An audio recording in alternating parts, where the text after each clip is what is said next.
Bonsoir et bienvenue donc à cette rencontre avec Albert Serra, et un grand merci à Albert Serra d'avoir accepté notre invitation et de prendre le temps de passer par Toulouse, surtout que vous étiez encore en tournage il y a quelques semaines de votre prochain film.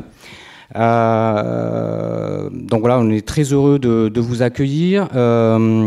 Très heureux, bien sûr, de faire cette rétrospective, même si elle est toute petite, parce que depuis, vous avez déjà fait beaucoup de nouveaux films entre le moment où on a lancé l'idée et le moment de votre venue.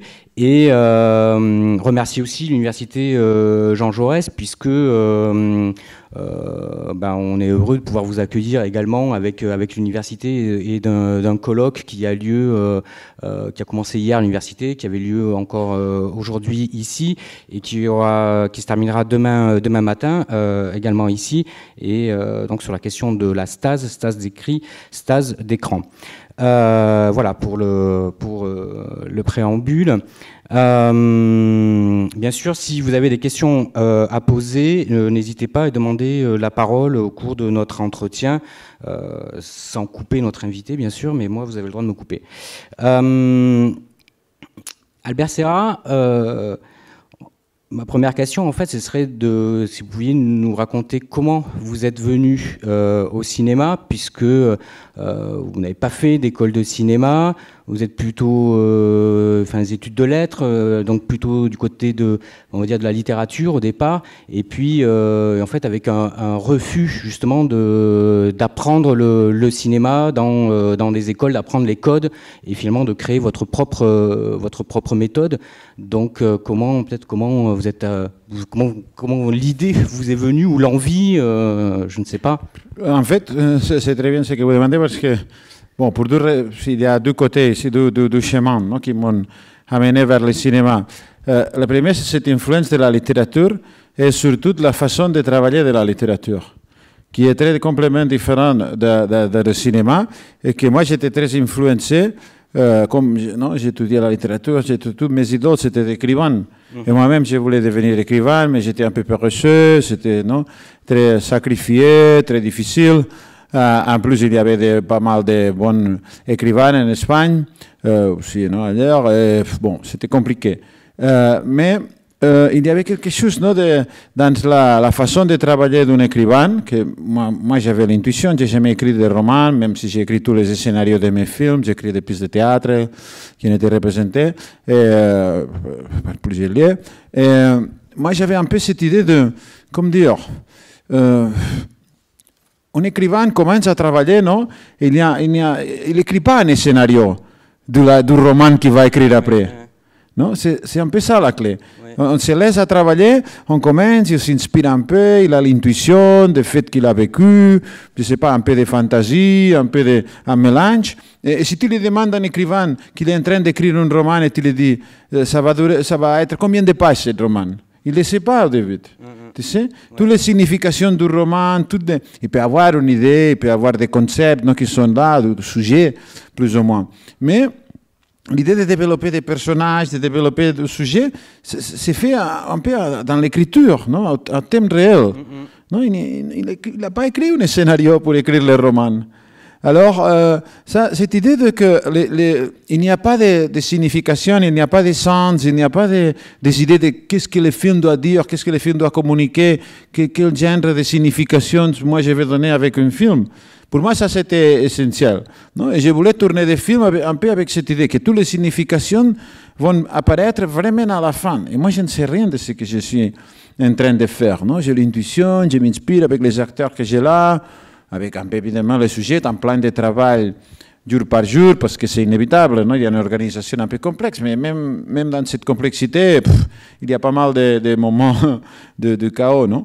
Mais avec cette idée je sais pas, écrire les films, non? Comme une espèce de performance, que chaque moment soit unique. Évidemment, il y a un autre processus que c'est le montage, et là il y a le côté analytique des images, etc., qui est plus scientifique et qui demande plus d'efforts. Mais au moins dans les préparations, dans la liberté de la conception du film, et aussi dans la liberté dans le tournage, c'est un peu cette idée de l'écrivain qui est en train d'écrire un film.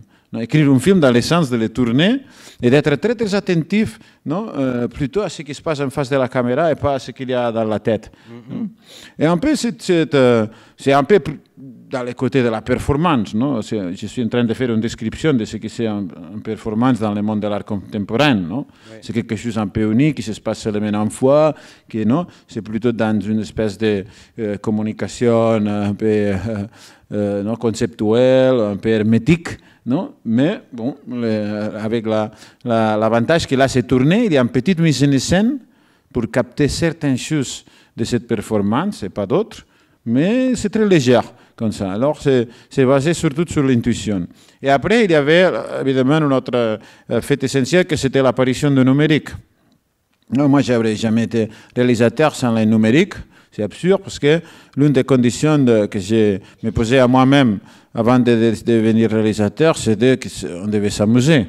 Si j'ai rejeté de devenir écrivain parce que c'était trop ennuyant et trop difficile, je ne vais pas faire quelque chose qui sera plus conventionnel, non? C'est-à-dire, pour faire des sacrifices, je ne vais pas les faire dans l'écriture. Non? Alors, si j'ai fait un autre choix et j'évite de faire ce choix le plus radical que c'est l'écriture, c'est parce qu'on va s'amuser. Hein. Sinon, non, ça n'a pas de sens, ce choix. Alors, l'idée, c'est que avec les numériques, faire des films et s'amuser, ça commençait à devenir possible une autre fois, avec un peu un esprit de c'était des 60, non, quand il y avait la caméra 16 mm, les équipes de son portable, etc., non, que les gens soudainement a découvert une possibilité beaucoup plus amusante de faire du cinéma, mais ça d'une façon beaucoup plus radicale avec le numérique. Mais ça veut dire que du coup, il y avait quand même déjà l'idée de... C'était pas de faire des films pour soi, avec ses amis, juste un entre-soi. Ouais. C'était quand même où il y avait déjà l'idée de faire des films pour un public, je veux dire pour une sortie salle et autres. Non, non. C'était juste d'abord on prend une caméra et on s'amuse, on essaye pour de faire s'amuser, mais après de petit à petit, avec la technologie, quand je me suis rendu compte que effectivement la technologie digitale, c'était c'était quelque chose de très solide, qu'on pouvait vraiment l'utiliser et faire les films avec une ambition, une ambition artistique, et même, par exemple, dans le film Honneur de cavalerie que vous verrez aujourd'hui, que c'est mon premier film, avec une ambition épique. Tu dis, et ça, c'est ce qui est paradoxal, parce que tu dis, c'est des petites caméras, à l'époque, c'était des mini-DV, cassettes, etc. Et tu dis, mais l'ambition est là, et l'ambition artistique, non? Globalement, mais aussi, par exemple, les souffles épiques, l'atmosphère épique, ça peut être donné aussi, parce qu'avant, la garantie de le côté épique, c'était plutôt les grands systèmes derrière, beaucoup d'extras, les grandes caméras, les grands paysages, je ne sais pas. Non? Et après, tu te rends compte que le numérique, c'est vraiment du point de vue technique solide, tu peux faire tout, mais aussi du point de vue artistique, c'est-à-dire que tu peux aborder tous les sujets, même des sujets qui a priori ne seraient pas, alors que ça sert pour tout. Tu peux l'applier à tout, d'une façon très très libre, et ce qui est arrivé aussi avec beaucoup de réalisateurs de cinéma asiatique à l'époque, etc., que tout le monde l'a applié à son propre imaginaire, à son propre monde, on pourrait dire, monde mental, mais avec une liberté beaucoup plus forte que la liberté qu'on a aujourd'hui. C'est un peu la paradoxe. Et là, avec l'idée que, et ça a influencé excusez-moi, ça a influencé toute ma méthodologie, parce que tu as posé cette idée sur la table, parce que si on est ici pour s'amuser, on ne va pas faire certaines choses. Par exemple, on ne va pas faire des plans de transition, non? Que c'est évident, qu'est-ce qui se va passer? Un plan de transition, on dit, on est ici, et on va tourner en plan, parce que nous, on rentre ici pour comprendre que nous, maintenant, on est ici, avant, il y avait quelque chose. Non, il va faire les plans intermédiaires entre la conversation, je ne sais pas où, moi, dans l'hôtel, je ne sais pas quoi, et que parfois, on a besoin, il y a certains moments où tu dis, c'est nécessaire un plan de transition. Mais on dit, non, c'est ennuyant, parce qu'on connaît déjà la signification d'un plan de transition avant de le faire. Non, alors c'est super ennuyant. Non, je ne sais pas. L'unité même du travail. Avec les 35, c'était les plans. Parce que la caméra, évidemment, c'est très lourd. Les points, c'est très difficile. Il y a besoin de beaucoup de lumière. Je ne sais pas, la caméra peut tourner 3 minutes, 4 ou 5 minutes avec les 35, peut-être 10, 12 avec les 16, Super 16 ou 16. Mais C'est-à-dire, l'unité, c'est les plans. Et inévitablement, tu dois préparer des plans parce que non? Si les gens ne peuvent pas bouger 1 mètre parce qu'ils sont hors point, non? Si le magazine va tourner pendant 3 minutes, si tu ne peux pas bouger la caméra, tu dois préparer des voies parce que c'est trop lourd. Non, évidemment, l'unité, c'est les plans. Mais avec les numériques, ça est devenu que l'unité, c'est devenu pour moi les scènes. Je tournais des scènes comme ça. Je pouvais faire un film, une seule scène. Je faisais des prises d'1 heure, d'1 h 45, d'1 heure et demie. Et pour moi, c'était normal, c'était naturel parce que non, l'unité a changé. L'unité de travail a changé. C'est-à-dire que c'est plus simplement la question du cadre et de la lumière dans ce cadre, mais ça va être davantage la question de la durée, du coup, du plan, de pouvoir avoir la liberté de pouvoir circuler. La durée, au début, c'était le plus important. C'est pour ça que j'ai fait tous des films à l'extérieur. Parce que je voulais poursuivre un peu cette idée de ne pas s'occuper de s'amuser et pas s'occuper du côté technique, etc. On s'est dit, à l'extérieur, on a déjà la lumière, on ne doit pas se... on ne doit pas s'occuper de ça, alors ça sera encore plus drôle. On pourra vraiment éviter tous les honneurs de cavalerie, les chants des oiseaux, c'est tout tourné en extérieur. Après, petit à petit, évidemment, je me suis rendu compte que, même avec des petites préparations, etc., avec des directeurs de photographie que j'ai aimés, ou des amis, tout ça, on dit, on peut développer la même chose, plus ou moins. Non, c'est jamais la même chose, parce que la lumière doit être préparée, tu dois avoir des idées, etc. Mais bon, quand même. Non, on peut le faire vite, on peut le faire d'une façon assez proche à ce qu'on avait fait avant. Non? Et avec l'idée de réintégrer des possibilités, d'enrichir les champs, l'ouverture des sujets, des façons de travailler, mais en même temps en gardant cette idée de que ça, on doit s'amuser. Le côté ludique, ça doit être vraiment au cœur de tout ce que j'ai fait, parce que sinon, comme je vous ai dit, je ne sais pas, je préférerais, si je vais être pur, je vais à la littérature, et si je vais avoir de l'argent, je serai avocate, ou quelque chose comme ça, que je gagnerai beaucoup plus d'argent. Alors, pour moi, le choix était clair. Si on est ici à la moitié pour faire ça, c'est parce qu'on aura la possibilité de vivre une vie, de vivre et en même temps enregistrer ou capturer une magie qui n'arrive pas tous les jours. Et qui peut-être, probablement, est plus magique ou plus sublime que ce qu'on trouve dans la réalité. En fait, c'était un jour que moi, quand j'ai décidé de devenir réalisateur, c'était un jour là, j'étais dans mon village avec des gens, tout ça, et on était là, et c'était comme un samedi soir, et soudainement, il y avait beaucoup de je sais pas, il y avait cette soirée où c'est magique, que je ne sais pas, il y a une belle conversation et tout le monde est très heureux, c'est drôle et tout le monde s'amuse beaucoup. Et je ne sais pas, ça arrive, tout le monde l'a expérimenté. Ça arrive 1 jour par an, ou 2 jours par an, ou 1 jour chaque 3 ans, je ne sais pas. Et toi, tu es avec les mêmes personnes, dans les mêmes lieux, 20 fois par an, et ça n'arrive pas, ça n'a pas la même magie, ça pas les mêmes. C'est comme être amoureux, mais d'une façon collective, des moments inoubliables, mais qu'apparemment, ils n'ont pas une raison subjective, parce qu'il y a trop de personnes qui partageaient un peu les mêmes avis, et il y a quelque chose d'objectif là. C'est vraiment une soirée où, objectivement, il y a magie que plusieurs personnes sont capables de capter. C'est tout le contraire, en fait, d'être amoureux, parce que c'est toi et les autres disaient, c'est quoi ça? Alors, là, tout le monde est capable, il y a une objectivité. Et moi, je me suis dit, la vraie question, c'est-à-dire, ça a été, peut-être on pourrait enregistrer ça. Est-ce que la caméra sera capable d'enregistrer ça, sans l'interpréteur, c'est-à-dire sans la mise en scène?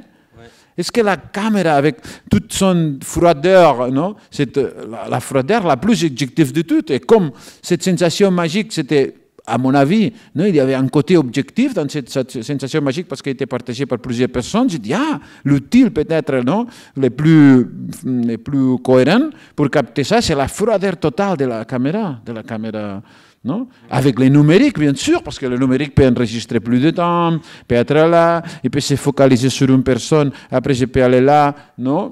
Les points et tout ça, la profondeur des champs non est très grande, alors tout le monde peut être enregistré, alors il y a certaines possibilités techniques que si cette magie est là, ça puisse être capturé, ça puisse être enregistré, non? Et c'était ça l'obsession, vraiment, c'était un jour, je me souviens encore aujourd'hui, exactement les gens qu'il y avait là, tout comme ça se passait, et je me posais cette question, est-ce que la caméra sera capable de... Parce que la différence visuelle, non, ou physique, entre un jour et l'autre, entre ce jour magique et un autre jour, notre samedi, avec les mêmes personnes, le même lieu, plus ou moins les mêmes sujets de conversation, les mêmes... Non, du point de vue visuel, c'est tout petit la différence. Mais du point de vue psychologique, non, c'est énorme. Un jour qu'il y a magie, un autre jour qu'il n'y a pas. Non? Et ça, c'était la vraie paradoxe. Non? C'est une différence en fond psychologique, parce que visuellement, il n'y a pas beaucoup de différence. Évidemment, même si, je ne sais pas, les conversations ont plus d'esprit, ou je ne sais pas. Non? Mais en même temps, tu dis, c'est partagé pour plusieurs personnes. Alors, c'est pas du tout psychologique, en fond. Ce n'est pas dans la subjectivité. Et c'est une question qui a continué à... Je ne sais pas, à m'obséder, et en fait, chaque film, c'est une réponse à ces questions. Oui, voilà, c'est ce que j'allais vous demander. Mais posant à moi-même de plus de difficultés pour des magies, que la magie soit à chaque fois plus sophistiquée, ou plus artificieuse, ou plus étrange, ou plus, comme ça, non, qui soit moins évident.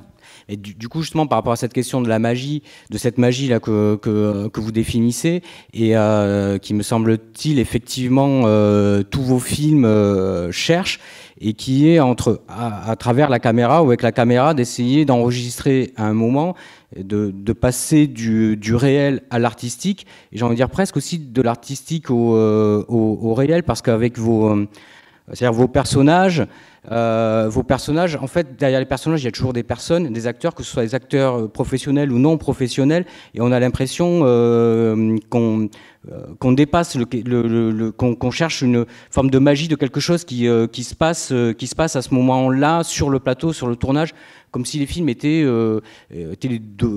comme chaque film était un documentaire finalement du tournage de ce moment-là. Et même par exemple avec Jean-Pierre Léaud dans La mort de Louis XIV, il y a ce plan que je trouve moi très très beau où il mange un biscuit, il se tourne et il regarde la caméra très très longuement.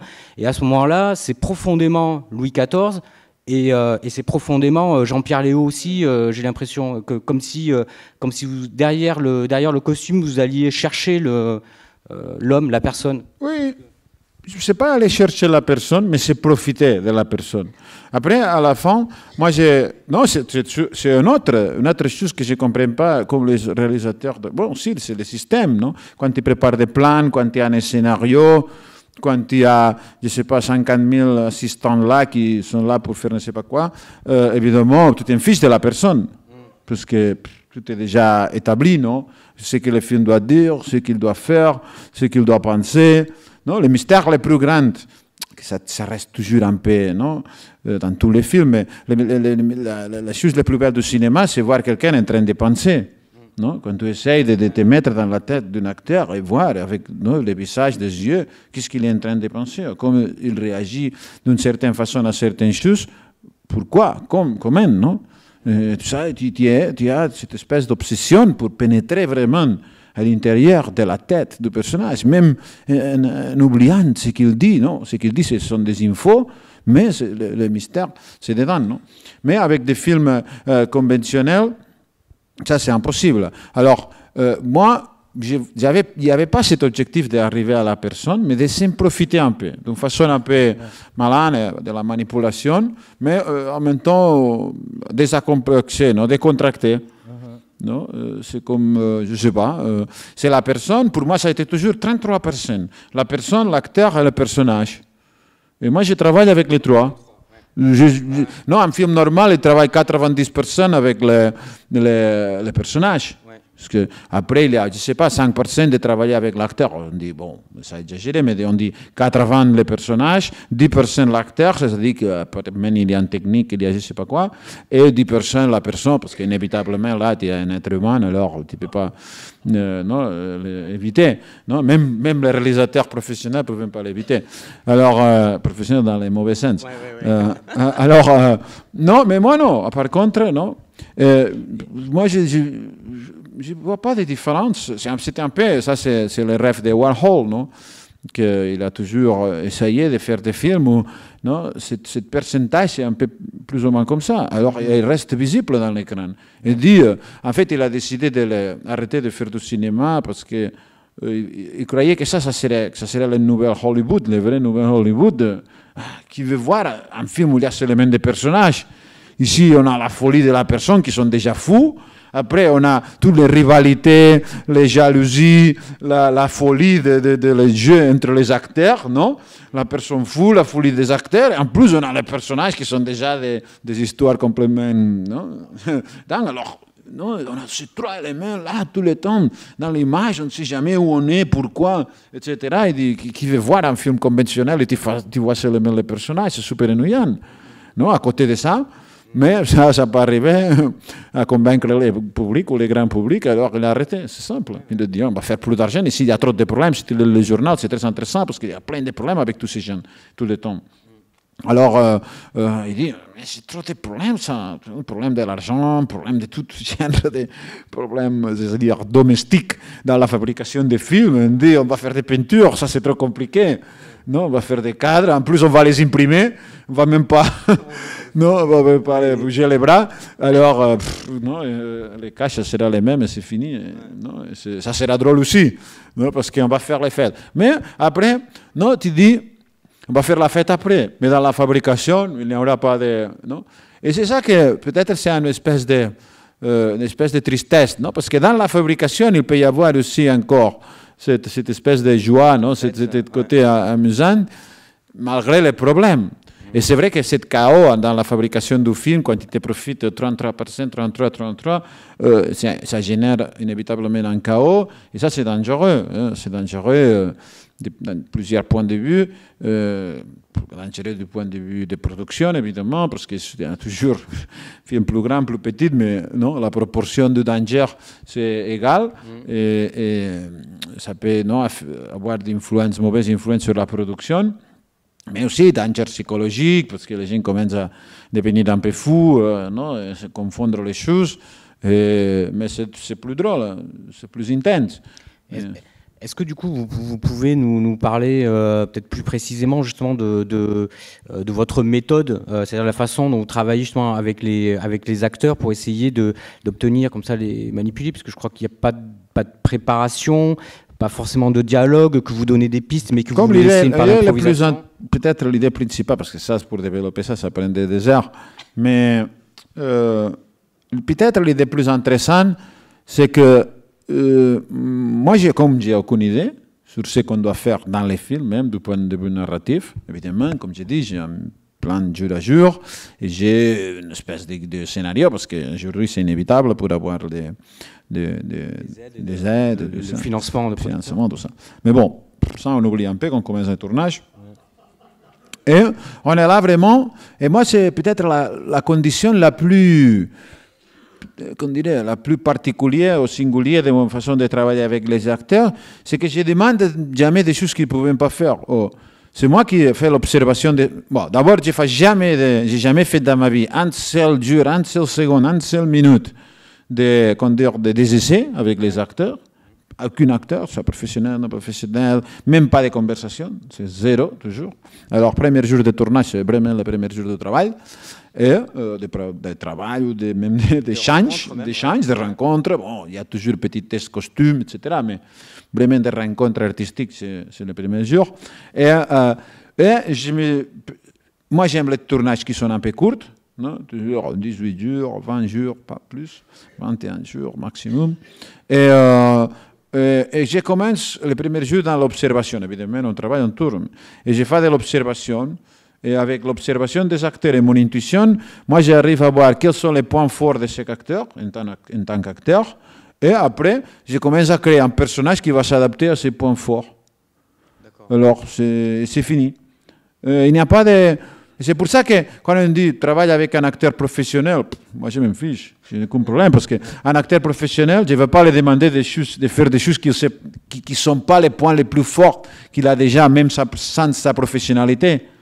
Non? Avec cette idée de se profiter du 33% de la personne et 33% de l'acteur pour ça, et avoir le personnage, moi je contrôle beaucoup. Alors, sa professionnalité, il ne peut rien ajouter ici. Ou très peu. C'est une partie de cette partie de 33% d'acteurs. Il peut y ajouter, mais c'est tellement absurde parce que moi, je me base sur l'observation des choses qui sont déjà dedans, non? D'une façon un peu complexe et peut-être d'une façon un peu cachée. Mais, alors, et ma flexibilité, c'est ça, c'est d'adapter tous les films, la narration du film, à ses points forts. Et c'est ça ma puissance, non? D'avoir le maximum d'ouverture et de flexibilité quand je suis dans les tournages, au niveau de production, au niveau de convaincre les gens, au niveau technique avec le directeur de la photographie. Pour soudainement tout changer pendant les tournages parce que je dois m'adapter à les points forts que j'ai vus dans les acteurs. Évidemment, ça a évolué d'une façon très primitive au nord de Cavalleria, encore plus primitive dans les champs des oiseaux, mais d'une façon hyper sophistiquée dans des films à la fin, et aussi des films que j'ai faits pour le monde de l'art contemporain, qui sont très narratifs, qui sont très longs, mais très très complexes, où tout ce travail arrivé à un degré de raffinement que très peu de personnes pouvaient comprendre. Mais du coup, et vous tournez beaucoup? Je tourne beaucoup, inévitablement, parce que pour faire cette observation, il faut tourner. Parce que sinon, comment je vais observer ça? Si je vous ai ici sans vous tourner, je voudrais la personne. Je ne verrai pas l'acteur et le personnage ne va pas apparaître. Alors, non? C'est dans cette espèce de pression, non? Ça, c'est un côté violent, là. Mais c'est vrai. Une pression un peu... Comment dire, un peu agressif, hein, où on peut vraiment comprendre où sont les enjeux et les potentialités de chaque acteur ou des combinations d'acteurs, que ça change beaucoup, parce qu'un acteur peut avoir des qualités très grandes, mais mélanger avec un autre acteur, ça peut faire que cette qualité disparaisse. Parce que et quand il y a plusieurs acteurs, non, ça devient complexe. Je viens de finir un film où il n'y avait absolument rien. Je ne savais pas ce qu'on était en train de faire. C'est le film le plus... chaotique. Oui, mais pas chaotique, mais le plus, je sais pas, imprévisible, parce que non, j'avais aucune idée du sujet. J'avais écrit une pièce de théâtre, j'ai dit, on va faire un cinéma, mais ça n'a rien à voir avec la pièce de théâtre. En plus, c'est un film, bon, c'est sur le libertinage, c'est librement inspiré sur les Marquis du Sade, il y a un peu de sexe explicite, mais je ne savais pas qu'est-ce qu'il est en train de dire avec ça, qu'est-ce qu'on est en train de communiquer. Et encore aujourd'hui que j'ai commencé à faire le montage, je ne sais rien. Parce que je vois les images, je ne sais pas qu'est-ce que les images racontent. Vraiment, mais rien. Je ne sais rien. Et du coup, ça, justement, c'est le travail qui se fait après au montage, de chercher le sens, pas le sens peut-être, mais ou la signification, où le film va se fabriquer, va se donner de lui-même. Vous avez quand même une petite idée, même si vous échappe au moment du tournage? Non, j'ai aucune idée. Okay. Et en fait, tout le processus d'édition, c'est très rhétorique.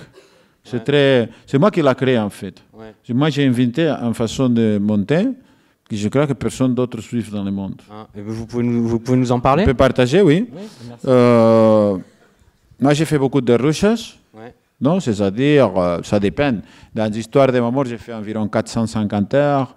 Je ne sais pas, Louis XIV, c'était environ 100 heures. Cette film, ça sera environ 80 heures. Au nord de Cavalleria, c'était 40 heures. Ça dépend. Ouais. Il y a deux autres films. Et après, je commence avec l'unité de l'escène. Hein? On dit toujours comme ça, il faut comprendre. Et je commence à regarder tous les rushes. Moi, je tourne avec 3 caméras toujours, exception de certains moments concrets qui ont été tournés avec 2 caméras. Mais mon dispositif idéal, c'est toujours 3 caméras. Et je commence à regarder tous les rushes, d'accord? Et les rushes, et je note toutes. Maintenant, dans les derniers films, avant, je les faisais toute seule avec une amie, parfois je les fais toute seule dans certains films, et parfois maintenant pour faire plus vite, parce que les montagnes de rushes, non? Comment on dit ça, des rushes en français? De rush, non? C'est tellement énorme que j'ai besoin d'aide. Mais bon, c'est des monteurs que j'ai formés moi-même. Très jeune, mais très intelligent. Et bon, moi, je regarde toutes les recherches de toutes les caméras. Ça prend énormément de temps, ça. Parce que si tu as 450 heures, tu peux regarder 5, 6, 7 heures par jour. Tu comptes combien d'heures? C'est 10 jours, c'est presque 80 jours pour regarder les recherches. Ouais, c'est énorme. C'est simple, oui, évidemment, c'est énorme. C'est pour ça que c'est moi-même qui le fais dans le monde. Bon, tu regardes ça, c'est pas ça l'originalité. Bon, ça, c'est comme une espèce de petite originalité, mais après, moi, je regarde une scène et je note avec les codes de temps tout ce que j'aime. C'est-à-dire, mais qui sont des choses d'ordre totalement différent. Ce que j'aime dans l'image. Et je dis, ici j'aime ce dialogue qui dure 3 minutes. Ici, cette lumière qui tombe sur la tête. Ici, la perruque, comme il tombe la perruque de ça. Ici, je ne sais pas, ce geste que l'acteur a fait ou comme il se regarde. Ici, la composition du plan qui est très belle. Ici, je ne sais pas, une atmosphère que je ne peux pas reconnaître où est, mais j'aime ce moment. Ici, je ne sais pas, les sièges là, la forme de ce siège. Ici, les mots, ces mots qu'il dit là, mais pas la phrase, mais les mots. Des choses bizarres, mais tout ce que j'aime. Et c'est tout noté avec des codes du temps. Et après, j'oblige à les monteurs, on est 3 personnes dans 3 chambres différentes dans le même bâtiment avec 3 ordinateurs. Et moi, je prends une partie. Ça, c'est le système du dernier 3 films. Avant, je l'ai fait toute seule, mais c'était le même système. Moi, je donne des scènes à eux et à moi, je garde pour moi, et on commence à monter. Mais avec l'obligation de monter chaque scène, non, en incluant, non, avec l'inclusion de tout ce que j'ai noté. On ne se fiche de rien d'autre.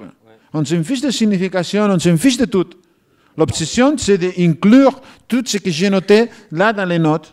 Évidemment, ça, c'est pas possible parfois. Parce que, tu sais, comme tu vas mettre un mot ici, un rayon de lumière qui est dans un autre plan, un dialogue qui n'a rien à voir avec ça, non, c'est pas possible d'inclure. Non? Mais l'obsession, l'objectif, c'est d'inclure le maximum de tous les matériels, de toutes les choses que j'aime. Et de trouver les moyens, du point de vue narratif, du point de vue même dramatique, non? Dans la construction d'une scène, on parle de cinéma, on ne parle pas de faire des films abstraits pour le monde de là, c'est-à-dire, non? On parle d'essayer avec des personnages, etc. Mais avec cette petite cohérence qui donne, non? Ce souffle narratif, avec des personnages, etc. Mais en essayant d'inclure tout ça. Alors, tu peux comprendre que dès qu'on crée une scène comme ça, la signification de cette scène, ce que cette scène va dire, qu'est-ce qu'il y a derrière, moi je ne le sais pas. Le monteur qui est en train de monter non plus. Non? La somme de toutes ces scènes qui sont montées comme ça, personne ne sait qu'est-ce que non? Je ne sais pas, il n'y a aucune idée, vraiment. Il n'y a aucune idée, zéro idée, préjugée ou préconçue. Non, de ce qu'on doit faire, c'est vraiment un travail analytique, d'abord, basé d'abord sur mon goût, mon propre goût, totalement libre, totalement fou, de choisir les choses que j'aime, pour des raisons évidemment personnelles. Après, non, le côté analytique, non, d'essayer d'analytique ou même scientifique, non, d'essayer d'assembler toutes ces petites choses que j'aime, et voir si par hasard ça donne un film. Comme je dis, ça c'était les méthodes au début, mais au début c'était primitif. Non? Et c'est un peu le charme aussi de côté primitif, parce que c'est très... On ressent qu'il y a, tu sais, cette espèce de choix arbitraire, mais en même temps, non, je sais pas, c'est pur, non? Ah, complètement, c'est complètement pur, oui, absolument. Mais c'est arbitraire, parce qu'il y a des choses que tu dis, bon, ça n'a rien à... Et ça, évidemment, a quelque chose de très... Non, tu le vois en plusieurs détails, mais surtout, par exemple, la durée des scènes. Exactement. Moi, je ne sais jamais combien va durer une scène. C'est le monteur qui, sur la base de mes notes, il va décider combien ça dure une scène. Évidemment, quand on commence avec la structure du film, on retouche un petit peu pour les transitions, ces scènes. Mais assez peu. C'est-à-dire que les scènes, dès qu'il a été monté, en suivant mes notes, il va rester plus ou moins... Parfois, oui, non, ça arrive qu'une scène, ça doit couper, ou ça doit retoucher pour l'ensemble mieux. Mais, non, soit la scène disparaît complètement, soit il reste dans le film. mais c'est-à-dire repenser ou réfléchir ou avoir un intérêt, comme dire, idéologique, non, à retoucher une scène, ça arrive presque jamais. Ça doit être vraiment un besoin narratif insurmontable au niveau de compréhension. Ça peut arriver, hein, ça arrive aussi, c'est pour ça qu'il y a les structures de films, ça crée c'est un défi, c'est une autre phase du montage postérieur, mais c'est vraiment un défi de construire un film. Mais ça, c'est dommage parce que ça, on le voit très clairement sur l'histoire de ma mort. Bon, ça sera, vous ne l'avez pas montré, ça sera une bonne excuse pour revenir. Parce que là, ce serait vraiment un travail d'illustration de ça, ou peut-être on pourrait montrer aussi des autres... La mort de Louis XIV aussi, c'est ça. Parce qu'apparemment, quand tu vois les autres films, apparemment, c'est fabriqué d'une façon très conventionnelle. Mais en fait, non. Et ça, c'est un peu le miracle. Moi, j'avais peur. J'ai dit, mais qu'est-ce qu'on a fait dans ces putains de films? Et après, par miracle total, par exemple, une idée très simple du point de vue narratif, que c'est, il est un peu malade, non? Et il parle, il bouge, non? Il fait des choses. Et petit à petit, non? Il bouge moins, après il est allongé sur le lit, après sur le lit, mais il bouge moins les mains, après il bouge presque rien, et après presque ne parle pas. Non? C'est-à-dire ces petits mouvements, non? L'homme en mouvement et qui se fiche dans une espèce de statue. Non? Ça, par miracle, dans les films, on est arrivé à les décrire. Mais c'est un miracle parce qu'il n'était pas tourné comme ça. Et moi, je me disais, mais c'est quoi ça? Je ne vais rien comprendre de ce film. Il n'y aurait même pas cette idée d'une évolution de la maladie. On n'aura même pas ça. Mais après, par miracle, je ne sais pas, comme on tourne beaucoup et tout ça. Et c'était la clé que c'était un espace unique. Non, unité d'action, temps.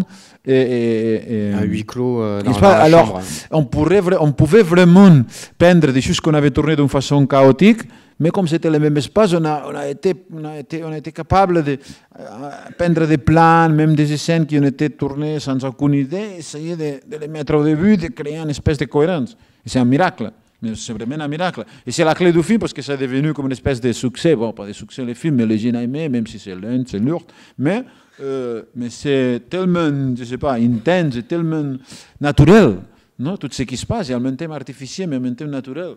Que les gens ont été fascinés, non, pour ce petit mouvement d'évolution. Bon, aussi d'un côté dramatique naturel de bouger vers la mort, non, que ça donne une dramaturgie facile, non? Mais le côté physique d'évolution de la maladie, moi j'étais très inquiète au début. Quand on a commencé à voir les Russes, j'ai dit on ne sera pas capable de donner de cohérence à tout ce matériel. Et à la fin, bon, on a été chanceux et on l'a fait. Attendez, je vais passer un micro.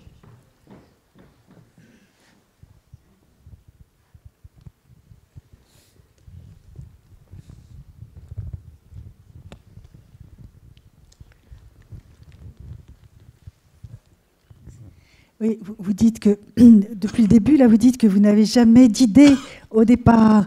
Mais par exemple, pour la mort de Louis XIV, vous avez bien eu l'idée de choisir Jean-Pierre Léaud comme acteur? Oui, bien sûr. Ça a été déjà quand on a décidé de faire le film.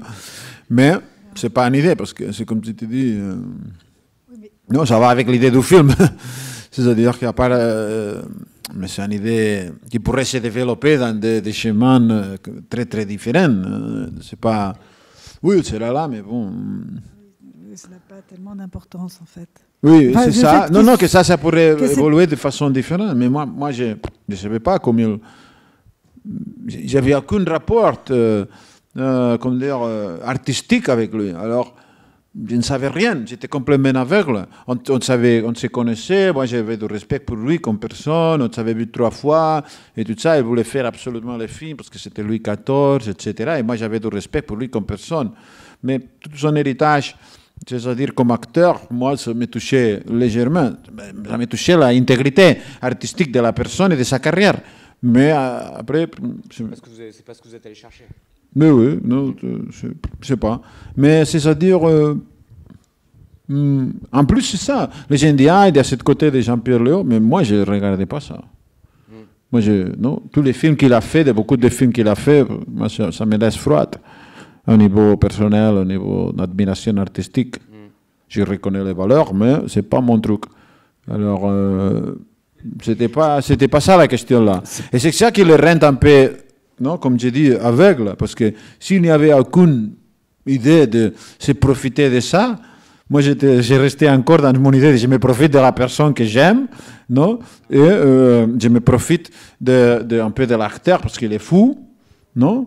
Et après, on a les personnages, on a Louis XIV. Mais cette idée de que, comme acteur, non, encore, il pouvait, dans son cas, ça devrait être à travers de son propre iconographie, non, parce qu'il joue beaucoup par ça. Et dans tous les films qu'il fait, il joue avec sa propre iconographie tout le temps. Alors, mais cette idée de que cette valeur, ou cette espèce de technique personnelle qu'il a de jouer avec sa propre iconographie, je crois que dans les films, est presque effacé. Oui, complètement. Là, il est assez plein dans les caméras, mais bon. Mais tu vois quelque chose, quelques personnes complètement différentes. D'abord, parce que pour la première fois, tu les vois vieux, vraiment vieux. Non, c'est une image. Même dans les films précédents, il a 5 ans avant, ou 6 ou 7 ans, il rappelle encore ce jeune, non, garçon ou la jeune personne qui était avant, non. Et le visage, il y avait quelque chose de là. Mais là, il est déjà très vieux, avec la perruque, tout ça. Bon, c'est une image qui n'a aucun rapport iconique, à l'exception, je dis, de très très peu de moments avec son propre image. Alors, moi, je n'aimais pas ça. Ça peut être un sacrilège, mais en même temps... je ne sais pas, il y a Louis XIV aussi. C'est très difficile ça, parce qu'il y a une fragilité, il y a un équilibre, non, entre avoir du respect, tu sais, avoir du respect pour les sujets, c'est toujours avoir du respect et de l'iconoclastie pour les 3 éléments. Moi, j'avais du respect pour Louis XIV. On ne va pas créer un Louis XIV qui ne puisse pas s'accorder du point de vue plus ou moins cohérent avec l'histoire. Non, on ne va pas faire une excentricité de Louis XIV absurde.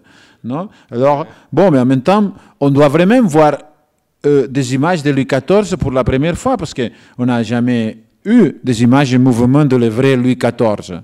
Alors, on a un pouvoir où l'imagination peut jouer son propre rôle, de figer avec la caméra ou l'image et mouvement quelque chose duquel on n'a pas des images. Non, ce n'est pas la même chose que faire un personnage du XXe siècle qu'on a des images et mouvements déjà.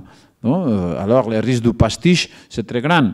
Mais avec... Non, alors, bon, il doit y avoir du respect, parce que plus ou moins, nous avons tous une idée de ce qu'est Louis XIV, comme c'est passé, l'histoire. Alors, tranquillement, on y va avec le respect, mais en même temps, tranquillement, on y va avec notre propre création. Non, ça sera toujours un peu iconoclaste. Non, et d'abord, il y a plein de détails dans les films. Non, par exemple, la perruque, non, si tu vois des peintures historiques, il y a des perruques qui sont similaires, mais avec beaucoup de différences. Et moi, je crois que les miennes, c'est mieux que la perruque qu'on voit dans les tableaux. En fait, c'est une idée du coiffeur qui m'a dit, un jour, il m'a montré, il dit, moi j'ai fait comme ça, tu vois, ici, dans tous les perruques de peinture, il fait comme ça, bon, la forme, non. Non, il dit, moi je peux faire comme ça. Il dit, tu peux faire quoi? Je peux faire comme ça, toi tu es mieux. On a mieux coiffeur aujourd'hui que Louis XIV, non? On est plus, évidemment, parce qu'on s'est profité de l'information des autres, on a amélioré. Mais, et comme ça, c'est tout, non? On peut avoir la liberté de voir Louis XIV dans certaines situations, je ne sais pas, dans quelque chose vraiment très organique, très physique, non? Qu'on n'a jamais vu avant. Complètement. En fait, il va être peut-être le meilleur Louis XIV. C'est très difficile que quelqu'un d'autre puisse, non, faire un film et trouver un acteur qui puisse le faire mieux, ou d'une façon plus, je sais pas, plus organique que ça. Moi, je trouve très difficile. Pas impossible, mais très difficile. Disons que la barre effectivement est très très haute. Oui. Ouais.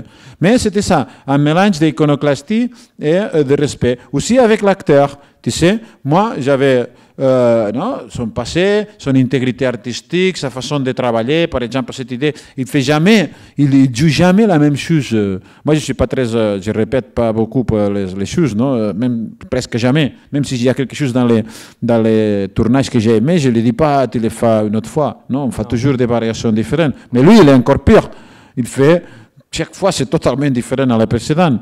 Non? Alors, un peu cette idée de travailler avec l'acteur et avoir du respect un peu pour sa façon de travailler, mais en même temps, non, c'est profiter de sa propre iconoclastie, non? Et de ma propre iconoclastie, et de le manipuler pour qu'il devienne plus fou. Non? Et en même temps, le même avec la personne. Non? La personne, c'est moi déjà du respect pour son intégrité humaine et personnelle. En fait, il est devenu une très bonne amie, sa femme et tout ça, il avait de très bons rapports humains. Et moi, j'ai beaucoup de respect pour lui comme personne. Mais en même temps, bon, il faut être un peu malin parce que non, il est un peu, non, il a des fragilités et tout ça. Et il faut se profiter de ça, non? Sinon, non, il faut je sais pas, non, il faut donner un peu dans les films, non, il faut donner un peu de, non, s'amuser dans la vie, et ça se passe parfois pour des moments un peu plus, non? On s'amuse sur les mains. Oui, c'est ça. Sinon, si on est tous d'accord avec tout et on est tous dans les mêmes ennuyants. Parfois, il doit y avoir un petit méchant, non, qui nous ouvre les yeux pour certaines possibilités, même dans la vie, sinon, non. C'est pour ça que non. Bon, en France, vous êtes spécialiste de ça, non? Non. Est-ce que... non, vous n'avez pas d'autres questions. Mais peut-être justement pour... parce que peut-être, là, ce que vous n'avez pas dit peut-être très clairement, mais justement avec les acteurs, quelque part, que ce soit Jean-Pierre Léaud ou que ce soit un acteur non professionnel, pour vous, c'est la même chose finalement. C'est la méthode de travail, de faire, et c'est de sentir, la personne, l'acteur et le personnage, et d'arriver à composer quelque chose, et peu importe que ce soit Jean-Pierre Léaud ou pas, en fait. C'est ça. Maintenant, oui. Avant, je croyais qu'il y aurait des différences. Et que non, cette côté de la technique de l'acteur professionnel, ça pourrait poser une espèce d'obstacle, non? Ouais. Il pourrait mettre son propre imaginaire et que la communion, l'harmonie de cet imaginaire avec le mien, non? Ça serait trop indirect et trop difficile. Ouais. Mais mon système de tournage est tellement abrasif que même ça, c'est impossible de véhiculer cette espèce de technique, non? Depuis le moment que tu tournes avec 3 caméras, ça arrivait, j'explique ça, parce qu'avec les cas de Jean-Pierre Léaud, c'est très drôle et c'est très intéressant. Non, moi, je tourne avec 3 caméras, je l'ai déjà dit. Non? Et du coup, les 3 caméras, par exemple, c'est 3 caméras, mais avec des focales ou des positions différentes, où elles sont... Moi, je préfère 3 caméras. On va avoir un plan plus large, une autre caméra beaucoup plus serrée. Moi, j'utilise l'élément de 3 caméras exactement égales, avec des zooms exactement égales. Ouais. La même optique, toutes pour les 3 caméras, et avec une zoom comme si c'était des caméras numériques. Après, la caméra, ce sont des caméras numériques, mais aujourd'hui, ils sont plus... C'est ça. Pas les petites d'avant. Ouais. Alors, c'est plus sophistiqué aujourd'hui. Parfois, les pointes, c'est plus difficile parce que ce sont des caméras avec plus de définition, avec des optiques 35. Bon, ça a évolué un peu, ça. Ouais. De mon point de vue, dans une mauvaise direction, dans un mauvais sens. Mais bon, ça, c'est une autre discussion très, très longue. Mais les 3 caméras, ils sont placés et ils ont l'indépendance de bouger pendant la prise. Moi, j'ai de confiance sur les opérateurs. Il y a évidemment le directeur de photographie qui décide la lumière avec moi, mais très rapidement. Et après moi, je regarde jamais il n'y a pas de combo. C'est toujours des petits écrans dans chaque caméra, même si les caméras sont sophistiquées, c'est toujours des petits écrans dans les caméras. Moi, je ne regarde jamais la composition des plans. Vous ne regardez jamais le... À moins qu'un opérateur me demande. Et ça arrive, je ne dirais pas souvent, mais ça arrive peut-être 20% de fois. 20 ou 30%. Mais s'ils ne me demandent pas, ils sont déjà certains sur ce qu'ils sont en train de faire, moi je ne regarde pas. Et après, ils ont la liberté, selon où évoluent les scènes, parce que comme je dis, ce sont des prises très longues avec des variations, c'est jamais la même chose, de bouger, même de bouger physiquement pendant la prise. Alors, pour changer des plans, si je croyais qu'il y a quelque chose d'ennuyant, si je croyais qu'on peut trouver un angle, non, pour, je ne sais pas. Évidemment, avec un certain contrôle à travers des signes avec moi, pas tout le temps, mais parfois, pour essayer que les montages, non, que dans les montages, on puisse trouver des choses. Moi, j'ai beaucoup d'intuition pour ça, pour tout ce processus de montage qu'on a fait dans tous les films. Alors, pour essayer que les caméras ont un petit peu de coordination, un petit peu de cohérence entre les 3 qui pourra être utile après. Après, je décide, la plupart des fois, j'essaie de monter avec une seule caméra. Mais bon, pas toujours, parce que parfois il y a des champs contre champs, non? Plan contre plan, et tu dois monter avec plusieurs images, etc., plusieurs caméras. Mais en général, j'essaie d'éviter les côtés trop, qu'il y a trop de points de vue, angles, comme télé, tout ça, évidemment, non? Parce que c'est l'intensité d'un seul regard qui donne la magie cinéma. Non? Bon, en général, il y a beaucoup de... c'est simplifié, mais ça peut être ça type et donner la sensation d'un seul regard avec plusieurs caméras aussi. Mais bon, mais après, comme j'ai dit, tu le dis à Jean-Pierre Léaud, 3 caméras, très sombres, non, toujours très sombres, il ne voit rien. Il est là, il voit 3 caméras, ils sont loin, il ne sait pas qu'est-ce qu'ils sont en train de faire. non, le premier jour, non, il demandait aux caméras, non, il voulait savoir toujours qu'est-ce qu'ils sont en train de tourner les caméras. Mais à la première jour, pour politesse, les opérateurs, ils ont répondu, ils disaient « Ah non, Jean-Pierre, ça. » Mais après, ils sont fatigués, ils ont son propre travail, qu'ils racontaient à lui qu'est-ce qu'ils sont en train de faire. Non, en plus, c'était le même but. Après, tout de suite, le premier jour, le deuxième jour, il a déjà compris que c'était absurde. En fait, il faut qu'il joue avec tout son corps, quoi, et pas juste les parties qui seraient à l'écran. Et surtout, parce que s'il y a une seule caméra, il avait toujours tourné avec une seule caméra dans sa vie. Et c'est évident que si la caméra est là, tu sais que la caméra est là, et inévitablement, même si tu te mets de dos, si tu bouges, tout ça, tu sais que la caméra est là, et tu vas offrir quelque chose à la caméra. Non, il y a une directionnalité du regard, une directionnalité, je sais pas, une intentionnalité psychologique, physique, etc. Même si tu essayes de les rendre complexes comme acteur. Mais non, il y aura toujours ça. Après, quand il a vu que ce n'était pas possible, mais en plus, lui, il était connu pour avoir une relation avec la caméra. Non, c'est toujours connu pour n'avoir pas de bonnes relations avec les autres acteurs, non, pour ne pas s'occuper des autres choses, mais aussi pas avec le public, parce qu'il n'a jamais fait de théâtre, il déteste des contacts avec même les techniciens, les publics, etc. Et non, il était concentré avec la caméra, non, et jusqu'à une obsession. Non, parce que tout était de la déconcentration. C'était la caméra et comme il a ce respect énorme pour le cinéma d'auteur, non, et pour les réalisateurs, même si c'est un réalisateur jeune comme moi, qu'il ne connaissait pas très bien, etc., le respect aveugle pour l'auteur, c'est-à-dire le réalisateur qui vraiment crée la forme, du film, beaucoup au-dessus de l'acteur, beaucoup plus au-dessus, de l'acteur. Lui, je me souviens, il est une très bonne personne, très sympa, tout ça. Mais il y a un moment où le directeur de photographie préparait un plan, la lumière, je ne sais pas quoi. Et tout était un film très informel, un petit budget, tout était chaotique, etc. Mais il y a un moment où le directeur de la photographie lui dit « Jean-Pierre, est-ce que tu peux bouger un peu ici ?» Parce que, je ne sais pas, non, comme il était en train de préparer la lumière, ou faire comme ça, et soudainement, il le regarde et lui dit « Mais comment vous osez de me parler, tout ça ?» Moi, je parle seulement avec le réalisateur. Non, comme si quelqu'un qui lui dit un seul mot, non, et lui, il n'est pas méchant, au contraire, il est très sympa, tout ça, mais il est tellement obsédé seulement avec la caméra et cette espèce de Dieu qui est le réalisateur, que toutes les autres interférences, c'était, à l'exception de sa femme, c'était bon, presque non, mais parce que c'était de perdre la concentration, de perdre non, et bon, c'était un peu non, comme une espèce de folie. Mais comme je disais, pour finir l'histoire, le deuxième jour, il s'est rendu compte que c'était impossible d'établir une relation avec la caméra. 3 caméras en train de bouger, très sombre, on ne comprend rien, tout ça, des prises très longues, non? Alors il est devenu, et ça c'est l'une des clés du film, de cette magie, cette profondeur du film, que dans les films on identifie, comme dans les personnages, cette profondeur de quelqu'un qui doit se confronter avec la mort, etc. Non, en fait, beaucoup de ces images, c'est né dans l'acteur, et c'était un peu de la confusion, de l'impotence, non, de l'acteur pour avoir un rapport avec la caméra. Alors il devient petit à petit dans les films plus introspectifs, même si les films n'étaient pas tournés chronologiquement, mais dans les montages, on joue avec ça, ils deviennent plus introspectifs. Et toi, la lecture qui te fait ça, c'est l'acteur, c'est le personnage qui devient introspectif, parce que c'est tout ce problème de la mort, etc.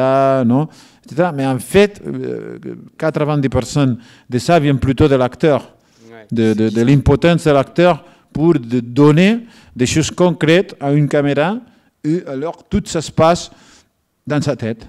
Et cette impotence, ce qui est merveilleux dans le film, parce que c'est vraiment cette possibilité que je disais avant de lire, non, qu'est-ce qu'il y a dans la tête d'un personnage, qu'est-ce qu'il est en train de penser, pourquoi, etc. Et ça, c'est porté dans un extrême dans le film. C'est presque le seul sujet du film. Non?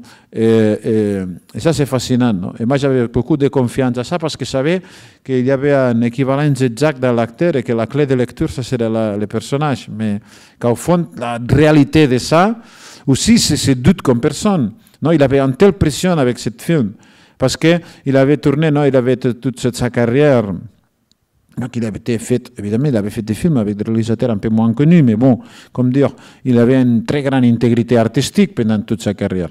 Alors, sa pression énorme qu'il avait dans la tête, c'est que, est-ce que je vais détruire ça avec cette putain de film à la fin de ma carrière, non? Tout avec une merde de film au dernier moment. Non, un réalisateur plus jeune que nous, même s'il avait du respect pour les côtés artistiques, et moi je crois que je lui générais de confiance. Mais en même temps, cette obsession de est-ce que je vais casser toute cette intégrité avec une merde de film sur Louis XIV, est-ce que ça sera ridicule? Tu sais, un film ridicule. C'est ça, c'est pas ralenti. Hein. Alors, non, en plus, il voit les chaos, tout ça.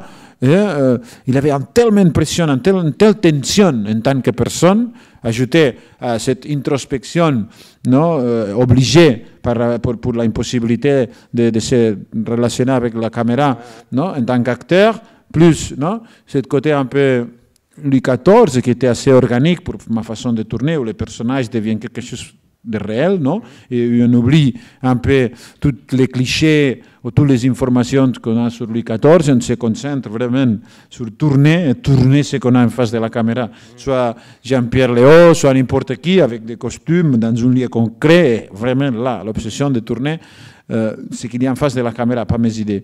Alors, non, c'est le mélange de ces trois éléments que je trouve que dans son cas, il crée quelque chose d'assez inoubliable. Et par exemple, le son... pertinent aussi, ce qui est le plus difficile. Parce que... Et par exemple, le son, puisque du coup, on parlait de 3 caméras, et le son, comment vous le travaillez? Est-ce qu'il y a aussi une méthode Serra au niveau du son? En général, j'aime le son direct, parce que c'est plus authentique et ça donne toujours un peu d'authenticité et d'organicité à les films, si c'est du son direct. Après, je mélange beaucoup de choses différentes et j'essaye de faire des sons artificieux, de mélanger tout ça, mais en même temps, en utilisant toujours des sons qu'on a enregistrés pendant le tournage dans les lieux, qui sont mis d'une façon, comme je dis, un peu hors son lieu naturel, mais d'une façon très très légère, presque imperceptible. J'aime pas l'extravagance des sons qui sont ouvertement hors, à l'exception de certains moments. Mais en général, je préfère parce que c'est la garantie un peu de le côté organique du film, le son. Non? Et si tu le rends un peu trop extravagant ou trop artificieux, ça peut casser un peu cette côté tellement, comme dire, sauvage des acteurs, de la façon de jouer des acteurs. Alors ça, c'est une limite, une ligne que j'essaye d'éviter de creuser. Même si je pourrais faire si je voulais des choses très originales. Qu'est-ce que tu crois que je ne pourrais pas faire des sons comme David Lynch ou comme Gus Van Sant? Moi, je les pourrais faire. Non, mais bon, ça ne marche pas avec moi, ça. Ou avec mes images, ou avec mes films, ou avec... non, c'est-à-dire, c'est pas pour l'absence de... C'est pour une espèce de répression, non? Autorépression. Après, en même temps, d'un point de vue narratif, surtout, il y a des choses que j'aime beaucoup de faire, surtout dans les Louis XIV, on les voit, bon, les films précédents aussi, mais l'histoire de ma mort, mais Louis XIV, on les voit très bien. C'est parfois surtout quand les sons ne s'accordent pas avec l'image, mais surtout au niveau des ellipses. Tu sais, ça c'est très important dans mon style, parce que ça donne cette espèce de flux un peu atmosphérique que j'aime beaucoup. Et c'est par exemple quand l'image marque une ellipse, non, dans les Louis XIV, il y a plus, toute la deuxième partie, il y a 50 minutes que c'est tout le thème comme ça. Non, tu vois l'image, et bon, les gens sont disparus, il y avait 3 personnes là, apparemment dans les plans suivants, il y a seulement 1 personne ou 2. La lumière, c'est légèrement différent, tu ne sais pas combien de temps s'est passé, mais le son est complètement continu. C'est le son qui fait le raccord Non, au contraire. C'est le son qui, par exemple, l'image te donne une sensation d'ellipse, parce que ça a l'air de quelqu'un a disparu, que la lumière a changé un peu, mais le son est complètement continu, comme s'il n'y avait pas d'ellipse. Alors, mais fait d'une façon très subtile. Alors, ça crée une sensation étrange. Et le contraire, parfois, l'image, c'est complètement continu, non, il n'y a aucun changement, il y a un plan, et les plans suivants, c'est exactement les mêmes personnes, presque dans les mêmes lieux, les mêmes positions, etc. Et le son marque une ellipse, qui est un peu déjà une ellipse très forte. Qui est déjà une... Et moi, je joue comme ça, comme un petit enfant, avec toute toutes ces petites distorsions de la perception, mais toujours, comme je disais avant, en jamais cassant la organicité. C'est quelque chose presque imperceptible. Tu dois, si maintenant je les racontais, comme je l'ai raconté, tu te focalises sur ça et vas aller voir tous les temps, surtout dans Louis XIV, la deuxième partie. Mais je l'avais fait déjà avant. Mais après ça, bon, c'est devenu très sophistiqué dans les films de l'art contemporain, ça, parce que c'est un champ qui te permet de vraiment y aller d'une façon profonde à tout ça. Parce que dans les films normaux, films cinéma, c'est ça, la cohérence et l'obsession pour avoir une narration, plus ou moins, c'est la clé du cinéma.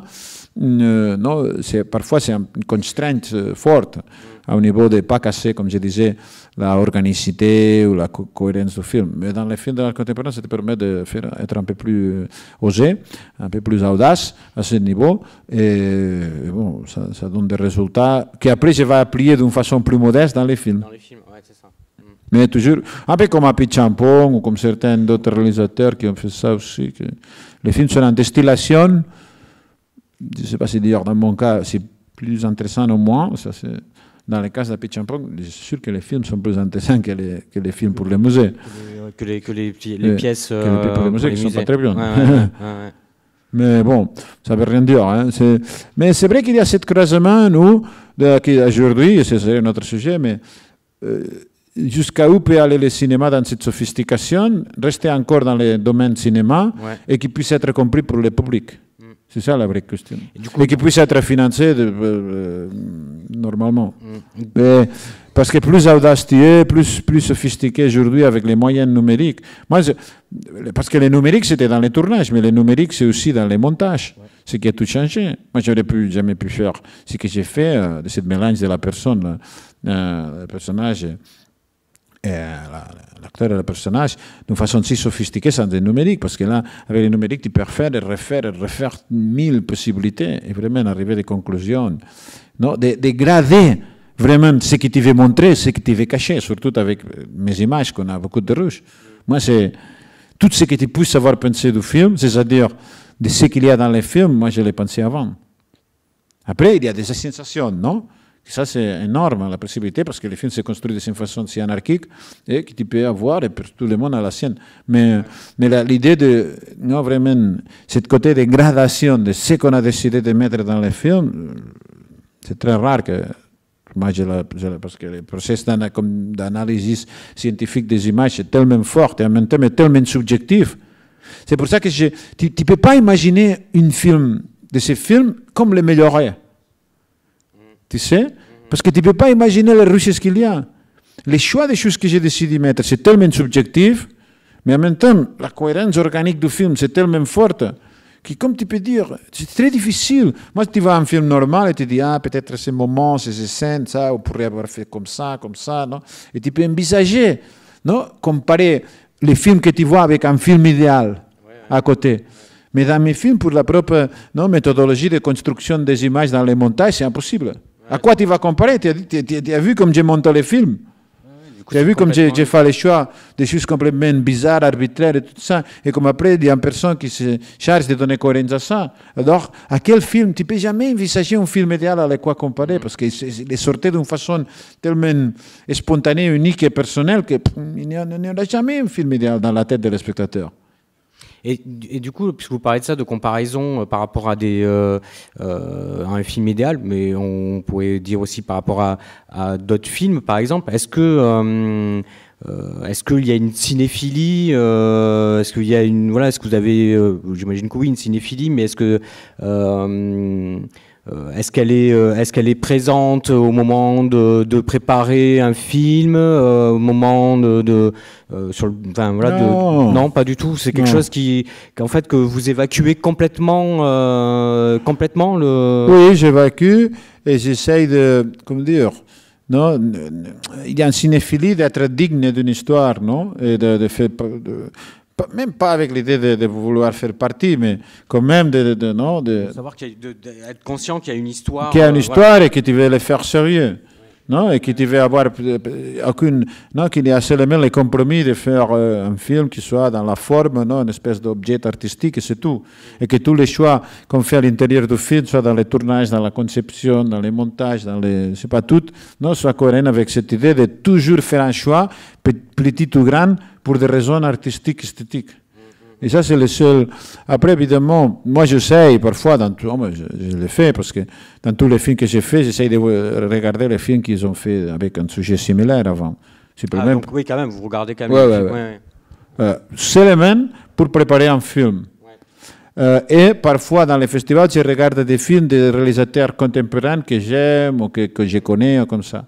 Mais le côté de la cinéphilie, d'être au courant, ou de revoir des films anciens, moi, ça m'arrive très rarement. Je n'ai pas de temps, mais je ne suis pas intéressé. Ça doit être dans les grandes salles, et si ce n'est pas dans les grandes salles, j'aime pas. Dans les... À l'exception de ça, pour vraiment des documentations d'un sujet concret où je vais traiter, où je vais m'inspirer, où je vais copier, ou on dit comme ça. Mais à part de ça... j'ai déjà vu beaucoup avant, alors je préfère d'être influencé pour la littérature, pour la musique, pour les autres, pour ma propre vie. Chaque film, c'est un reflet. Et c'est très paradoxal, on parlait hier, parce que j'étais à Paris hier, avec les acteurs de film. Donc, comme plus ou moins chaque film est un reflet, les images de mon propre, non, du propre sujet du film, et qui contamine la fabrication. Non? Tu vois, l'honneur des cavaleries, c'est un film sur l'idéalisme, sur l'innocence, tout ça, et tu vois que c'est fait avec l'innocence, l'idéalisme, c'est tout fait avec le même esprit que le sujet du film. Non? On voit l'histoire de ma mort, il y a ce côté un peu transgressif, un peu, je ne sais pas, en même temps joyeuse, obscur, crépusculaire, mais en même temps toujours, non, dans la vitesse de la création, dans la vitesse de la spéculation. Les films s'étaient faits comme ça, dans cette folie, dans cette vitesse. Je ne sais pas, les chants des oiseaux, les côtés vraiment artistiques, vraiment, comment dire, arty. Non, de vraiment concevoir un film comme si c'était une œuvre d'art complètement isolée de n'importe quel autre non, élément. Même on s'en fiche de la narration, on s'en fiche de la psychologie, on s'en fiche du personnage. Non? On est dans les côtés plats de l'objet cinématographique pur, totalement plat. Non? On voit, et c'était tourné comme ça, dans une espèce de je sais pas, d'obsession esthétique, mais l'ambiance du film. Ou le dernier que je viens de finir, c'est très sombre. C'est le Marquis de Sade, non? C'est l'idée qui est très drôle aussi, non? Cette idée aujourd'hui, à l'époque de MeToo et tout ça, non? Il y a la sexualité que j'ai vécue, non? Comme si c'était une question de droite. Non, j'ai le droit de choisir, le droit de ne pas être importuné, le droit de vivre ma sexualité, ou je ne sais pas. Non, comparé au totalitarisme du désir du Marquis de Sade, on est un peu éloigné quand même, non? Cette idée de que le désir, c'est le maître qui nous amène, non, je ne sais pas, au crime ou à la mort, je ne sais pas, de toutes les atrocités ou les abjections que tu puisses imaginer, non? Cette idée de désir comme ça, le totalitarisme du désir, non? Évidemment, ça donne un contraste très fort. Les films, il y a un peu ce côté noir de Sade, non? Vraiment qu'il n'y a pas... Il n'y a un seul moment, je crois, j'ai commencé à faire les montages, mais pour ce que je ressens dans les images, il n'y a aucun seul moment humaniste. Il n'y a aucune seule possibilité d'échapper. C'est de la mécanique sadienne. Une fois, une autre, tout est... Non, ça, c'est bien, c'est drôle. Mais ce côté crépuscule... C'est drôle parce que ça fait un contraste très fort avec le monde moderne, contemporain, je veux dire, le monde d'aujourd'hui, par rapport à ce sujet. Ouais. Oui, bien que le côté crépusculaire soit déjà peut-être un peu présent, mais peut-être différemment. Différemment, il n'y a pas de crépuscle. Différemment parce qu'il est peut-être plus dans des crépuscules, par exemple dans Au Nord des Cavaliers, qu'on va voir. Là, il y avait un côté tardo-romantique, non? Parce qu'il y a des, voilà, c'est peut-être moins crépusculaire que des crépuscules qui sont filmés de manière très picturale, avec ce grain justement des caméras numériques où on est à la limite de la définition, presque ça explose, mais ça devient une œuvre. Mais on est au cœur de l'humain. On est au cœur de l'humain. Ah oui, complètement. Non, avec l'idéalisme, avec ses personnages, avec les acteurs non professionnels, avec l'innocence, tout ça, on est vraiment au cœur de l'humain. En fait, les chants des oiseaux, c'est une réaction contre ça. C'est un fait de dire, ah, putain, je suis fatigué de cette esthétique, je vais faire un film totalement plate. Le côté humain n'existe plus, c'est fini ça. Alors, c'est vraiment leur noir et blanc, abstraction totale, pas de psychologie, pas de rien. C'était vraiment de slapstick idiote. Non? Ou arty, ou conceptuel, tu ne sais jamais exactement où on est. Non? En plus, avec des images iconiques du point de vue religieux, tu ne sais jamais exactement. Mais bon, ici c'est en 35 ou c'est DCP, cet film de Chant des oiseaux? Non, je crois que c'est du DCP. D'accord. Et parce qu'en 35, c'est très beau. Parce que ça c'est une autre question, parce que tous mes films sont faits, même s'ils sont tournés en numérique, toute l'image d'étude sont gonflées en 35 et c'est pensé toute l'image pour les voir en positif 35. Surtout notamment Histoire de ma mort, qui ont arrivé à les points limites que quand on a commencé à faire les films, c'était tout pensé ça, avec ce système. On tourne le numérique, blablabla, on avait déjà fait les tests gonflés 35, tout ça, on avait une image parfaite. Mais après, on se rend compte que depuis qu'on a commencé à faire un tournage en édition, c'est les 450 heures, en édition très complexe, blablabla, quand on a commencé, le tournage a commencé en 2011 et le film c'est 2014. Alors, de 2011 à 2014, c'était la numérisation de la digitalisation des salles.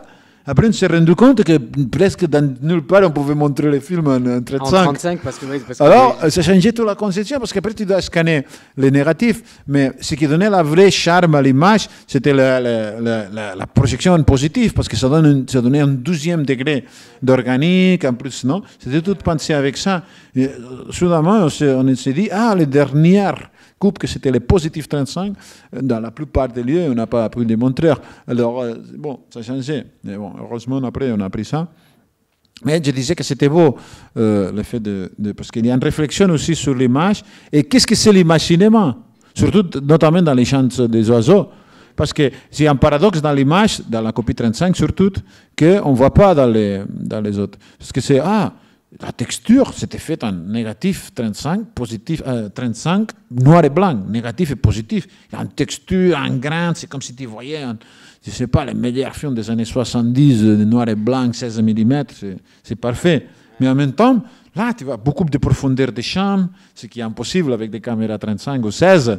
Alors, non, et tu vois, c'est totalement plat. Mais la texture, tout ça, les noirs sont totalement noirs. Il n'y a aucune trace de numérique. Non, dans les copies 35, alors tu as une image tellement paradoxale. Non, des textures 35, des textures, des atmosphères 35, mais maintenant, du point de vue graphique, c'est totalement numérique. Tout ce que tu peux voir, tu ne peux jamais avoir ces profondeurs de champ avec une caméra 35 ou 16. Non, certaines sensations sont impossibles dans une caméra 35. Alors, c'était pas mal pensé. Pour ça, c'est dommage qu'aujourd'hui, on ne puisse pas... Parfois, c'est copies, non? Parce qu'en plus, à l'époque, c'était diffusé tout en 35. Oui, mais en fait, on n'a pas les copies. C'est Dali, par rapport à...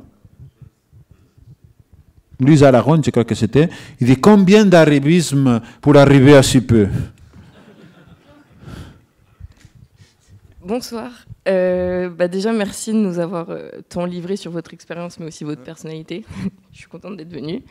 Et moi, je voulais savoir, du coup, comment vous faisiez pour choisir vos décors, vos lieux, sachant que je pense que ça, c'est un élément qu'on doit prévoir avant tournage. Et du coup, je voulais savoir ça, comment vous laissiez vivre votre intuition par rapport à ça, au niveau des décors et aussi des costumes. Pardon, la dernière partie? Au niveau des décors et des costumes. Moi, j'aime beaucoup ça, faire ce travail, parce que, je ne sais pas, ma grand-mère sont couturières. Et moi, depuis que je suis petite, sont couturières dans les petits villages pour faire des costumes à les femmes. Bon, aujourd'hui, il y a moins de faire parce que les gens ne font pas costumes sur mesure. Mais maintenant, ce qu'ils font, c'est que les gens vont au Zara ou tout ça, mais comme c'est tout horrible, ils font des corrections des choses que les gens achètent au Zara. Non, c'est un peu comme les numériques, non? Mais avant, ils faisaient des costumes. Alors, depuis que je suis petite, c'était à la maison, un atelier pour les villages. Alors, c'est quelque chose qui m'a toujours touché, je ne sais pas, non, les costumes, d'être là, de voir la différence parce que les gens connaissent très peu, mais quand tu es dans cette ambiance, tu connais la différence entre les choses sur mesure, comme les costumes peuvent changer si c'est bien, tout ça peut changer la perception qu'on a de l'acteur, etc. Non, c'est très important. Par exemple, aussi, l'assemblage des costumes et les corps, ça, dès qu'on est décidé, qu'on voit que ça marche. Par exemple, moi, dans mes films, vous verrez que c'est presque, à l'exception de Jean-Pierre Léaud dans les films qui changent un petit peu, une petite, je sais pas, non, de chambre de robe, de robe de chambre, une fois ou deux fois, il a dû. Mais dans tous les autres films, presque dans tous mes films, tous mes films, le personnage, il portait un seul costume, dans tous les films. Non? Moi, c'est une loi que moi j'ai toujours suivie, que je trouve que c'est très bien, que c'est que l'acteur s'adapte au costume et ça crée une image et tu as envie de la retrouver, de la rencontrer pendant tous les films. Tu n'as pas envie de la voir habillée d'une autre façon, tu t'y habitues. Et ça m'est arrivé par exemple parce que avec la perruque de Jean-Pierre, c'était tellement difficile de la mettre, ça prenait du temps et tout ça. Et comme je suis un peu, c'est ça que je disais, de préparer vite les films, on ne veut pas s'ennuyer avec la préparation, tourner vite. Parfois, on a décidé de faire des scènes sans la perruque, etc. Et dans les films finis, on a rejeté pas plusieurs scènes qui sont très bien, mais qui ne portent pas leur perruque. Et moi, j'ai trouvé plus banal sans la perruque, le type. Alors, on a resté une seule scène où il n'y a pas la perruque, mais c'est tellement drôle tout ce qui se passe. 12 scènes qui sont intégrées une après l'autre. Mais après, c'était. Bon, une au début, c'est très sombre, qu'on ne voit pas, mais il y avait pas mal de scènes avec de très bons moments sans la perruque. Mais la banalité de ne les voir pas avec la perruque et tout ça, c'était tellement forte que j'ai décidé de la rejeter. Et c'est pour ça que les costumes, pour moi, créent une identité très simple, mais très efficace.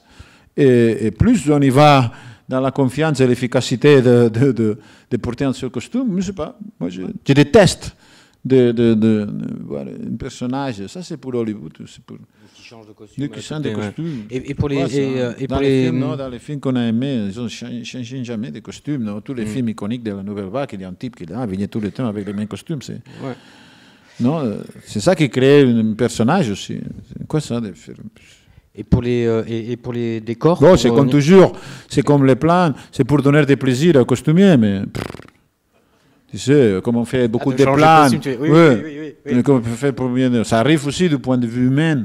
Moi, là, j'essaye de donner des plaisirs à les gens qui travaillent dans les films, mais si tu devrais suivre les plaisirs personnels de tous les techniciens, tu ne ferais pas un film à la fin, tu fais une espèce de psychanalyse ou de consultation psychologique des problèmes mentaux des jeunes. Et pour les décors, du coup, pour les décors, le travail, justement... aussi, j'aime beaucoup préparer, surtout, j'aime beaucoup les lieux, choisir les lieux. Les lieux extérieurs, ils ont toujours un rapport humain avec les lieux où tu vas. Ouais. Moi, j'aime les lieux isolés.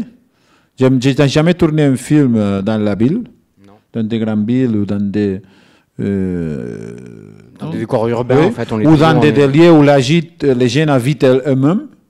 Tu sais, moi je déteste ça, je n'ai jamais fait dans ma vie, je ne vais pas faire. Si on fait un film, c'est parce qu'on va habiter dans un lieu où tu sors de ta vie quotidienne. Évidemment, aujourd'hui, c'est chaque fois plus inévitable, plus difficile de sortir de ta vie quotidienne, parce qu'avec les portables et tout ça, tout le monde est connecté tout le temps avec ses propres misères. Mais avant, on essayait toujours de s'éloigner de ça. Et c'était bien. Je trouve que ça donne une espèce... Non, on essaye de créer un monde un peu à part pour avoir des images qui sont un peu plus inédites, non, des atmosphères dans les images aussi, je sais pas, toutes qui sont un peu plus inédites, parce qu'on peut faire des images qui sont en rapport bourgeois avec notre propre monde. C'est très bien, hein, c'est très respectable, mais c'est pas pour moi, alors... non, parce qu'il y a le côté ludique. Et les décors et les costumes, quand ils sont un peu difficiles, tout ça, ça aide à l'aspect ludique, de les fabriquer, de passer du temps, des problèmes. Non, c'est tellement ennuyant de faire un film où les gens sont habillés comme ils sont habillés dans la vie réelle. Oui, complètement. Je vois qu'il est déjà 8h30 en fait. Est-ce que vous auriez une dernière question? Parce qu'en fait, peut-être qu'on va s'arrêter... Enfin, bon, non, on ne peut pas trop continuer non plus, parce que comme on a la séance après, on va peut-être faire une pause. Comme vous voulez, moi je ne suis pas pressé. Non, mais peut-être une dernière question ou pas Hein, voilà, une dernière question pour... Merci, bonsoir. Bonsoir. J'aimerais bien savoir, en fait, comme vous avez dit tout à l'heure, c'est que vous n'avez pas, comment dire, vous n'avez pas trop d'idées pour... avant de travailler, de réaliser un film, vous n'avez pas trop d'idées. Mais du coup, en fait, si je me trompe pas, la mort de Louis XIV, c'était à l'époque une demande de Beaubourg, de Centre Pompidou. Et pour les autres, du coup, les idées viennent d'où? Ça arrive très rarement que moi je décide un projet. C'est toujours comme ça, des hasards, quelqu'un, un ordre de cavalleria. Histoire de ma mort, c'était un producteur qui m'avait dit il faut faire un ordre de cavalleria avec Dracula. Après j'ai dit non, pas Dracula, Casanova. Bon, l'autre, Louis XIV, c'était en commande de Beaubourg. Maintenant, le film que je viens de finir, c'était en commande de Reina Sofia, que c'est comme les Pompidou de l'Espagne, de Madrid, qui m'ont commandé un film. Fait que ce que tu veux pour une installation, une exposition qui doit être ouverte, ça sera ouverte le 25 février. Et évidemment, mais c'était le monde de l'art contemporain. Ils ont dit, ici tu as 50 000 euros, comme si c'était, non, j'ai dit 50 000 euros, moi je vais toujours avec 25 ou 30 personnes pour les... C'est quoi, 50 000 euros, on paye les hôtels et les avions. Avec ça. Après, je me suis dit, bon, comme je voulais faire quelque chose de plus ambitieux, j'ai dit, on va chercher de l'argent dans le monde du cinéma, parce que sinon, non, c'est un projet pour le cinéma. Et on a trouvé de l'argent. Mais au début, c'était une commande de Reina Sofia, pour faire ce que tu veux. Aussi, par exemple, parce que ce film s'est basé sur une pièce de théâtre que j'ai fait à Berlin, à la Volksbühne. Mais à la Volksbühne aussi, je connaissais le directeur, qui était le directeur de la Tate Modern de Londres. Il me dit, il faut qu'on fasse quelque chose ensemble. Et il dit quoi? Il dit, je ne sais pas, tu as des idées. Et je lui ai présenté 4 projets, 4 possibles idées. Et il a choisi lui. Pas moi. Alors, c'est toujours un peu comme ça. Moi, j'aime pas Ou parfois, je dis, j'ai 2 ou 3 idées, je demande à les jeunes à côté de moi, qui travaillent avec moi, qu'est-ce que vous voulez faire? Vous avez plus envie de ça, de ça. Et c'est bon ça, parce que ça donne un hasard aussi. Ça casse depuis le début cette idée d'avoir des idées sur un sujet, vouloir communiquer, vouloir donner un point de vue sur n'importe quel sujet, non? C'est même pas à moi, c'est même pas attaché à moi. C'est parce que le côté ludique, en fait, c'est donnez-moi un sujet imposé et à partir de là, on va essayer de créer quelque chose. Un petit peu. Ouais. Évidemment, il y a des sujets, par exemple, comme on a dit ça de Dracula, moi, je n'étais pas intéressé à Dracula. Et j'ai dit, Dracula, c'est horrible Casanova. Ça. J'ai dit, on va mélanger Casanova et Dracula, moi j'aimais beaucoup Casanova. On va mettre un peu de ce que tu veux et un peu de ce que je veux, mais pas dans la totalité. Parce que quand il y a la totalité du choix ou de l'information, ça casse tout. C'est ça, c'est que ça commence à apparaître les idées, tes propres non, comme si c'est prétentieux. Ouais. C'est prétentieux. Et puis tu perds l'innocence d'abord. J'aime pas ça. Non, et tu commences à juger de façon trop, trop analytique ce que tu vas faire, mais avant d'avoir les images, avant de faire le montage, au début, c'est horrible. Parfait. Je vous propose de faire une petite pause et puis de revenir tout à l'heure pour Honor de Cavalleria. Merci beaucoup.